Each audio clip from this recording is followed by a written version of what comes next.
직장인 투자자라면 중장기 스윙의 포트폴리오 비중은 저는 저는 지금 투자를 한다면 중장기 투자에 대해서 조금 피할 것 같아요.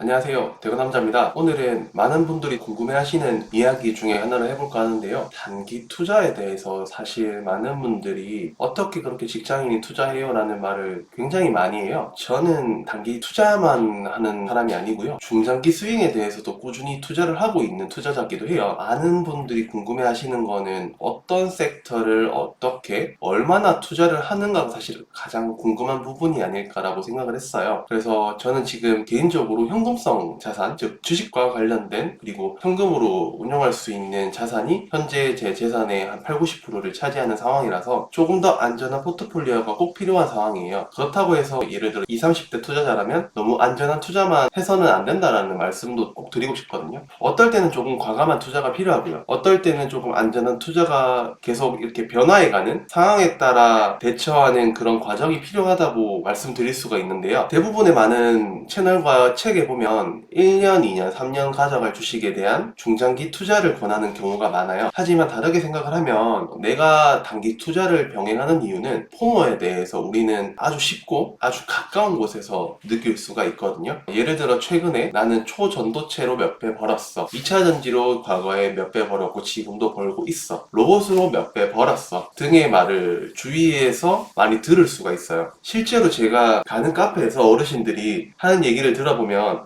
에코프로 그거 걔한테 하던데 그 마누라한테 돈 좀 받아 그거 투자해볼까? 그런 말들을 우연치 않게 많이 들은 적이 있어요. 오래된 과거도 아니고 아주 최근이에요. 어르신들 뿐만 아니라 직장인들도 점심시간이나 휴식시간, 그 다음 퇴근 후에 술자리에서도 이런 얘기가 오고 갈 수밖에 없는 상황인 것 또한 알거든요. 그렇기에 사실 저는 단기랑 중장기 스윙이랑 안전한 포트폴리오에 대한 구성이 꼭 필요하다는 게 저희 생각이고요. 어떤 섹터를 투자를 해야 돼요? 라는 질문이 있을 수도 있어요. 섹터를 정하기 전에 현재는 굉장히 금리가 높아요. 그리고 그런 금리가 높은 상황일 때는 소비자들이 금리가 낮을 때에 비해서 지갑을 닫는 게 일반적이에요. 그리고 우리가 와닿게 느낄 수는 없지만 하나의 산업으로 본다면 자동차를 보죠. 자동차를 보면 지금 예를 들어 이렇게 할부금리 7%짜리에 대한 계산을 했을 때 선수금 1000만 원 정도에서 할부 원금이 2,500만 원 정도가 돼요. 그러면은 이자만 해도 생각보다 높아요. 근데 만약에 우리가 지금이 아닌 약간 저금리 상황을 비교해서 이렇게 보죠. 금리가 3.5%라고 쳐요. 그러면 낼 돈이 생각보다 많이 줄어들어요. 만약에 지금 여러분들이 차를 사려면 할부 금리라는 것이 있는데 이것이 대부분 현재는 7, 8%가 대부분이에요. 과거에 제가 차를 살 때만 해도 3%에서 4%? 근데 거의 2배 가까이 뛴 거죠. 대부분 차를 사려는 사람들은 첫 차를 사는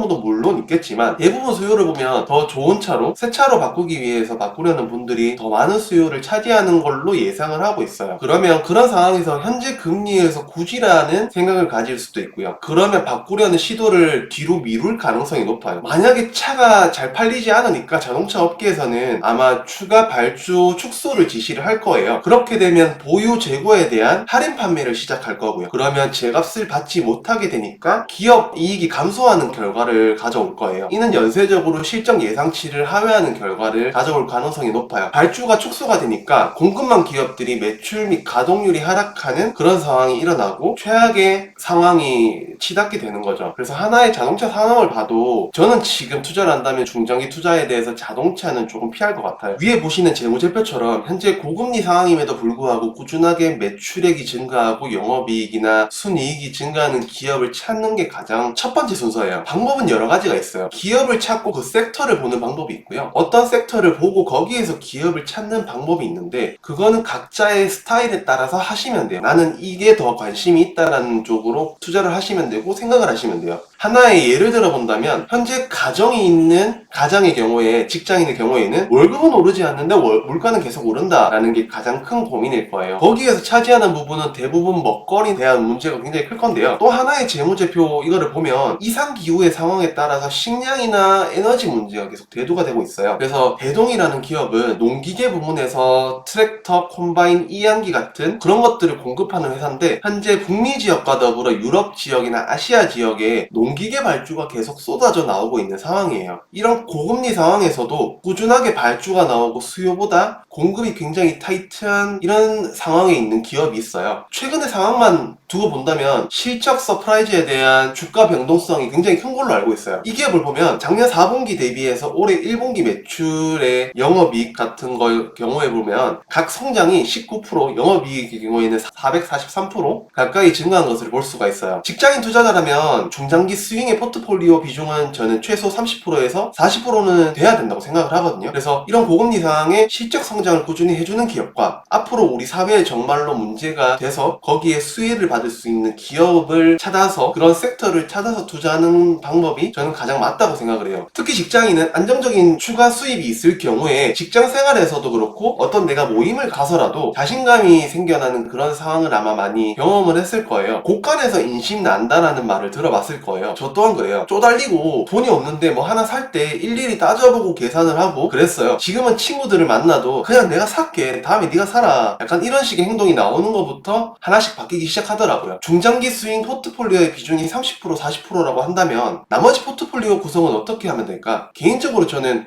배당주 위주의 투자를 포트폴리오의 30%, 40%는 가져가야 된다고 생각을 하거든요. 예를 들면 LG U+나 KT 같은 현재 배당률 한 6, 7% 되거든요. 고금리 상황에 당연히 배당주에 대한 투자 매력도는 많이 떨어져요. 근데 고금리 상황이 계속 유지되지만은 않아요. 이런 안정적인 포트폴리오는 제가 투자를 하는 동안에 계속 끌고 간다고 생각을 하고, 증시 위기나 같은 폭락이 나올 때도 이런 배당주는 크게 빠지지 않아요. 빠지더라도 잘 회복하는 모습을 보여주거든요. 그렇기 때문에 정리를 하자면 단기 매매는 총 포트폴리오의 한 20%가 넘지 않게 유지를 하고요. 중장기 스윙은 한 3, 40%, 배당주도 한 3, 40%를 유지하는 게 제가 생각했을 때 가장 최적의 포트폴리오라고 생각을 해요. 저도 실제로 그렇게 하고 있고요. 기간은 단기 매매 스타일에 따라서는 틀리겠지만 하루에서 5일 정도, 일주일 정도는 넘지 않게 짧게 매매를 가져가고요. 중장기 스윙은 최소 3개월에서 6개월 정도를 보고, 배당주의 경우에는 투자하는 동안에 계속 꾸준하게 유지를 하고 가져간다는 생각을 가지는 게 가장 좋다고 말씀을 드리고 싶어요. 만약에 증시 폭락이 나올 경우에는 배당주의 비중을 줄이고 중장기 스윙의 포트폴리오의 비중을 조금 더 추가하는 방식으로 이렇게 유동적으로 하면 어떨까라는 말씀을 드리고 싶어요. 경제 상황에 따라서 혹은 금리 상황에 따라서 미국이나 중국이나 유럽 등의 상황에 따라서 미래에 대한 조금 계획을 세워보면서 매일 MTS나 HTS를 쳐다보지 않아도 계획을 충분히 세워서 그 계획대로 할 수 있는 투자 방법을 선택하시기를 바래요. 저는 직장 환경이나 이런 게 굉장히 유연한 편이라서 단기 매매도 병행을 하고 있지만 많은 분들이 이런 투자를 하지 못할 가능성이 높거든요. 그렇다고 해서 투자를 못하는 건 아니에요. 자동 매매를 통해서 하는 방법도 있고. 이상입니다.